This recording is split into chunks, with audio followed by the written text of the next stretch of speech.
오랫동안 꿈꿔온 날이었습니다. 하지만 그 설렘은 한순간 두려움으로 바뀌었습니다. 기다려지고 되게 행복한 순간이었을 그 장소가 이제 저희는 불안을 안고 이제 들어가야 되는 자리가 됐잖아요. 어떤 공포스러운 상황이 생길지도 모르고. 2명의 경호원이 지키는 가운데 긴장 속에 치러야 했던 결혼식. 경호원이 멀리 있지 않고 저희 이렇게 주변에서 계속 이렇게 따라다니면서 이렇게 하니까 사람들도 왜 저런 분들이 계속 이렇게 보호를 하지? 좀 이상하게 모였을 것 같아요. 그 결혼식이 만약 평범하진 않았구나라는 걸 좀 의식하시는 분들이 있었던 것 같습니다. 경호원까지 배치해야 했던 이유는 뭘까? 정 교사는 결혼식을 3일 앞두고 녹음된 파일 하나를 들려줬습니다.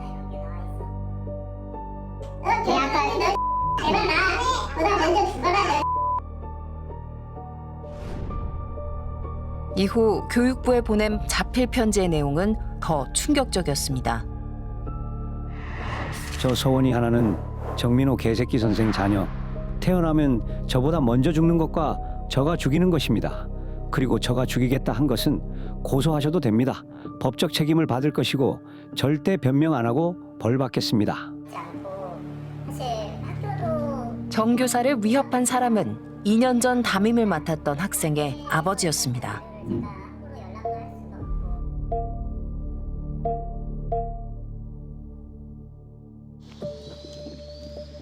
학부모는 자녀의 건강 악화가 과거 초등학교 시절 겪은 일 때문이라며 교육청에도 민원을 제기했습니다. 교육청은 학교 관계자와 경찰 등이 동석한 가운데 학부모와 정 교사의 면담 자리를 마련했습니다. 네, 경호원이에요?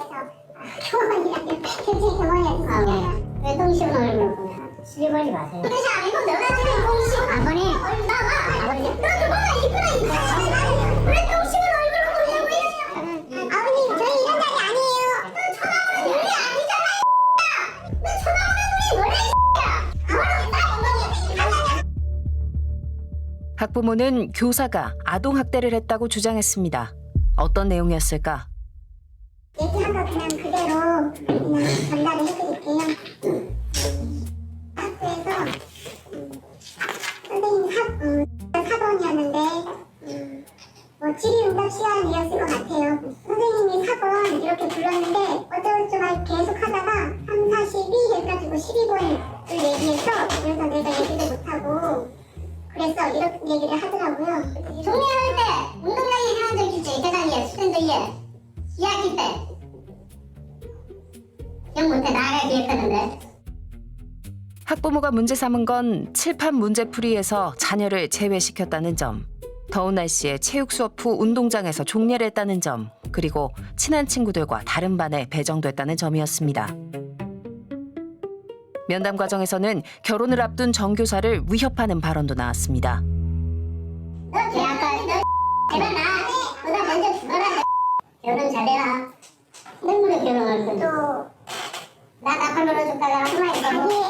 근데 저는 앞에 서지 뒤쪽은 아니까 죽여도 앞에서 죽여야 나 둘이 풀리니까. 결국 교육청은 정 교사의 결혼식에 경호원을 배치했습니다. 1년 후 학부모는 정 교사를 아동학대 혐의로 고소했습니다. 고소 대상은 정 교사뿐만이 아니었습니다.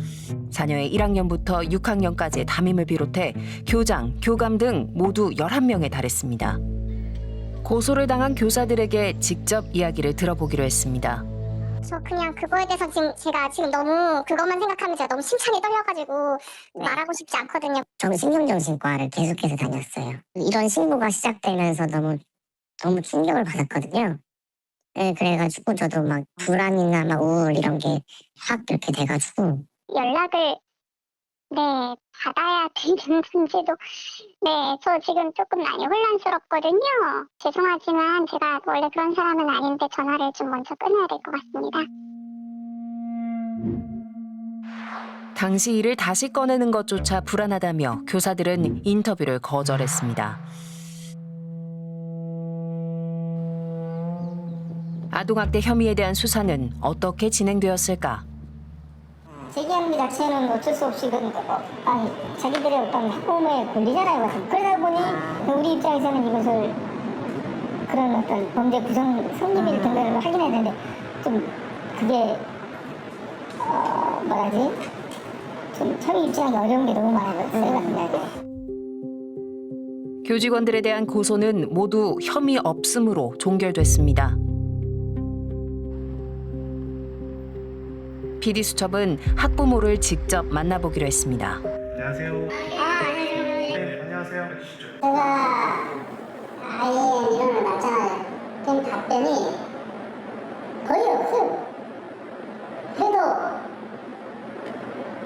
갑자기 이해가 안 나는 말, 그냥 제 답변은 그거밖에 없어요. 개인정보 때문에 선생님의 인적 쪽이 전화번호나 이런 걸 알려드릴 수 없습니다.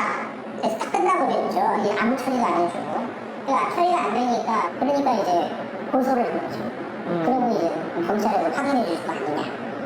처음부터 아이가 이제 아동학대를 당했다라고 해서 한 그런 개념이 아니라 민원이 해결되지 않아 사실관계를 확인하기 위해서 아동학대로 고소했다는 겁니다. 결혼식을 앞두고 했던 협박성 발언에 대해선 어떤 입장일까? 자식 문제로 막 화가 나 있을 때 만났으니까 어느 사가 좀 이제 좀 다 그러니까 이제 갓 결혼을 앞둔 선생님이시니까 얼마나 젊었겠어. 되게 깊이 겁을 많이 먹으셨을 것 같은데 이제 그런 부분에 대해서 얘기를 하고 사과를 하고 싶다는 말씀도 지금 하시는데 피해자 쪽에서는 만나는 게 싫다는 거죠. 그래서 이제 아직 사과를 못한 상황이에요. 이게 보면 항의하는 과정에 나왔던 얘기들 아니냐. 왜 내가 민원을 제기한 걸 처리를 안 해주느냐, 이런 개 같은 경우 어딨냐, 나 가만 안 두겠다, 막 그런 푸념에 해당하는 것으로 볼 수 있지 않겠느냐. 네.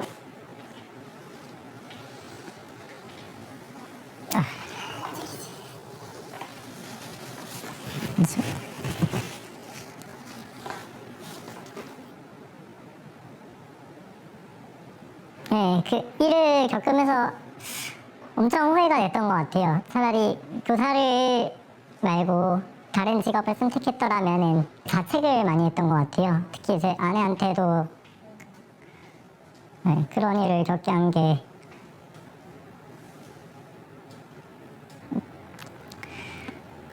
그게 가장 좀 미안한 일이었던 것 같습니다.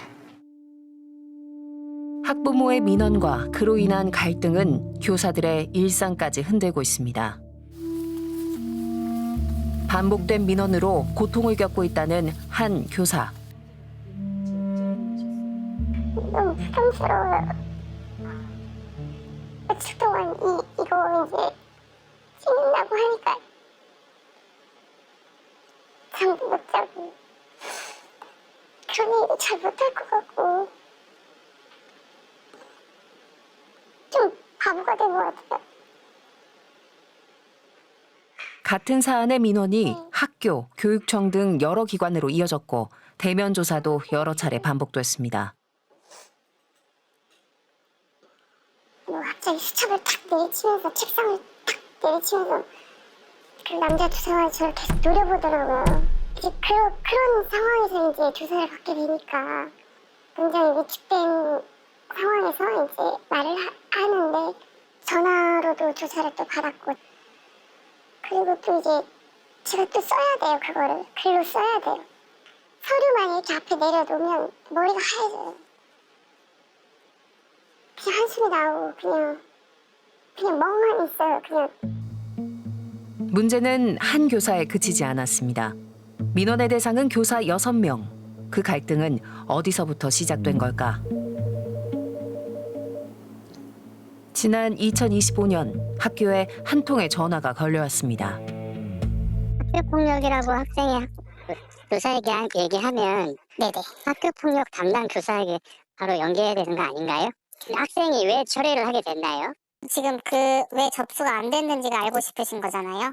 왜 안 됐는지, 왜 처음에 그렇게 선택하게 됐는지. 접수가 안 제가 알기로는 됐고 미성년자한테 그걸 선택하려 했으면 그럼 부모한테도 알렸어야 되는 상황이고 그때 상황에 대해서 저희 부모한테 연락받은 거 없고.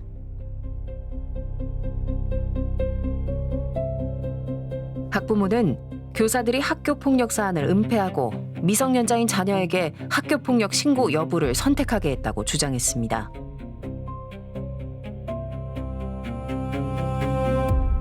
그 관련된 교사 징계해라. 저한테 공식적으로 사과해라. 서류 분석 내놔라. 우리가 뭐 근거가 있어야지. 아무것도 지금 뭐가 없는데 지금 당장 그거 할 수 있는 거 아니지 않냐. 그러니까 사립학교는 교장 권한으로 다 할 수 있다. 이렇게 말씀을 하시는 거예요. 학부모는 학교 측의 공식 사과와 관련 문서를 요구하는 한편 교사 6명에 대해 도교육청과 인권센터, 국가인권위원회 등에 잇따라 민원을 제기했습니다. 이 과정에서 학교가 대응한 횟수는 모두 103차례에 달합니다. 아이들에겐 무슨 일이 있었던 걸까? PD수첩은 교사들의 증언과 자료를 토대로 사건의 시작부터 되짚어봤습니다. 지난 2024년 학생 2명이 같은 반 친구들로부터 피해를 입었다며 담임교사를 찾았습니다. 단체 대화방에 몰래 사진을 올리고 뒷담화와 조롱을 했다는 내용이었습니다. 아이들이 계속 좀 많이 흥분해 있는 상태였어가지고 좀 진정하고 얘기해보자. 그래서 부모님하고도 전화했고 그 양측 부모님하고도 카톡을 나눴는데 아이들끼리 잘 사과하고 했으면 좋겠다라는.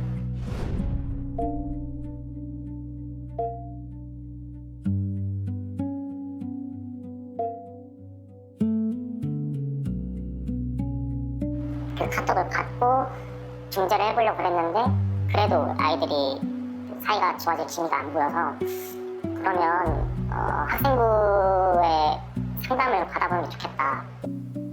가해 학생들의 사과로도 갈등이 풀리지 않자 아이들은 학생부장 교사를 찾아갔습니다. 아이들한테 생활교육 쪽에 혹은 학교 폭력 쪽에서 어느 쪽으로 진행을 하기를 원하는지 안내를 했었어요. 근데 쉬는 시간이 끝났기 때문에 학생들이 돌아가서 몇 시간 있다가 왔는데 학교 폭력으로 하면 너무 그 본인들이 같이 갈등을 겪었던 친구들한테 피해가 클 것 같으니 생활교육 쪽으로 한다고 제가 그 얘기를 듣고 바로 생활교육 담당 선생님께 안내해드리고 학생의 생활지도나 징계 등을 학교 차원에서 심의하는 생활교육위원회. 학부모는 학교폭력대책심의위원회와 생활교육위원회의 차이를 잘 모르는 아이들에게 학교가 선택을 강요했다고 주장했습니다.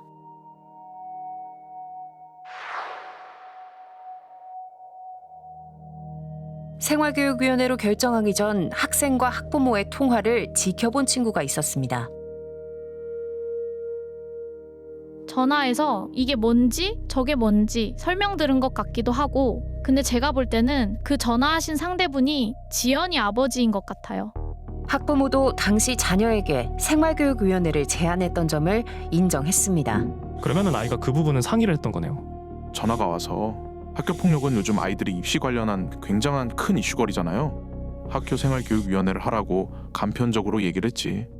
이번 사안은 처음부터 부모님이 모르셨다고 했던 것부터가 너무 힘들게 다가왔고 나중에 다 알고 보니 이제 알고 계셨고 충분히 생각하셨고 무서웠죠. 부모님이 무서웠어요. 그런데 생활교육위원회를 열어달라고 요청한 다음 날 아이는 생교위 대신 사과와 반성문만 받겠다며 입장을 바꿨고 상황은 그렇게 마무리되는 듯 했습니다. 하지만 1년 뒤 학부모는 아이의 건강이 악화됐다며 당시 일을 다시 문제 삼았습니다. 결국 사건 발생 14개월 만에 학폭위가 열렸고 가해 학생들에겐 각각 2호, 3호 조치가 내려졌습니다. 하지만 그 후에도 학부모의 민원은 멈추지 않았습니다. 지금 와서도 전체상의 문제는 없으신 거죠? 그냥 자체 종결하신 건 아시고 계신 거죠?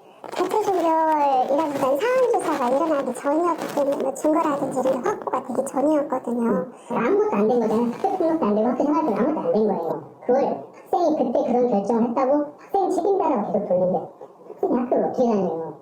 근데 아이들 학생은 교육을 받으러 다니는 관계 거지. 개선을 원할 때 그거를 도와줄 수 있는 것도 그럼 정확히 그때 상황 파악을 하시고 학교폭력인지 학교 생활 그때도 파악하셨어야 되잖아요. 올해 4월 교권보호위원회는 학부모의 행위를 교사 6명에 대한 교육활동 침해로 인정했습니다. 하지만 학부모는 이에 불복해 처분 취소 소송을 제기했습니다. 학생부장 교사에 대해선 교육청 감사도 요청했습니다. 이렇게까지는 말씀 안 드리려고 했는데 좀 삶을 놓고 싶더라고요. 교사라는 타이틀이 이렇게 공격의 대상이 무참하게 공격받는 대상이 될 수도 있고 어떻게 대응을 해야 할지를 몰라서 굉장히 참담한 마음이 들었어요.